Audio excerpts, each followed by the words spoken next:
میرے نبی نے کہا میں نے جہاں بیٹی دی پہلے آسمان سے فرشتہ آیا، میں نے جہاں شادی کی پہلے آسمان سے فرشتہ آیا۔ حضرت فاطمہ کے لیے ابو بکر پیغام لائے، انکار کر دیا، عمر پیغام لائے، انکار کر دیا، علی پیغام لائے، جبریل آ گئے کہ اللہ فرما رہے ہیں فاطمہ علی کی ہے۔ کہ یا رسول اللہ آ کے بولے نہیں، چپ۔ آپ نے کہا علی کیسے آئے؟ چپ۔ پھر آپ نے خود کہا فاطمہ کے رشتے کے لیے آئے ہو؟ کہا جی ہاں۔ تو آپ نے کہا انشاءاللہ۔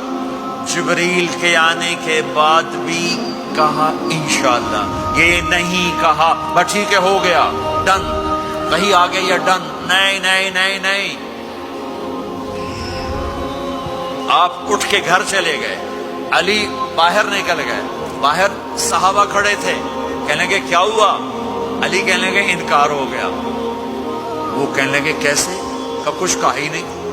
عبد الرحمن بن عوف کہنے لگے کچھ کہا تھا؟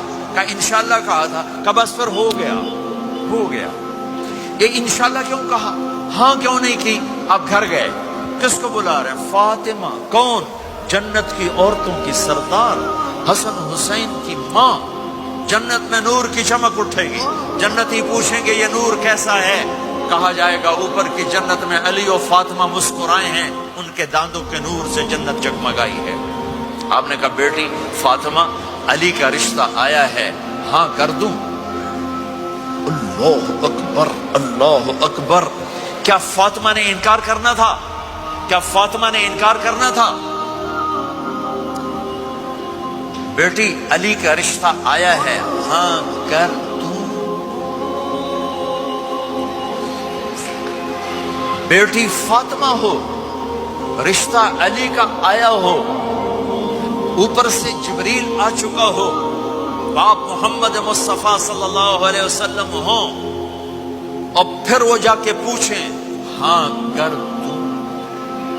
میرے بھائیو مجھے نہیں پتا یہاں معاشرت کتنی کو بدلی ہے، لیکن ہمارے ہاں بیٹیوں سے نہیں پوچھا جاتا، اور دیہاتوں میں بچوں سے بھی نہیں پوچھا جاتا، بات تیرا کر دیتا ہے ہن بھاویں تو من یا نہ من۔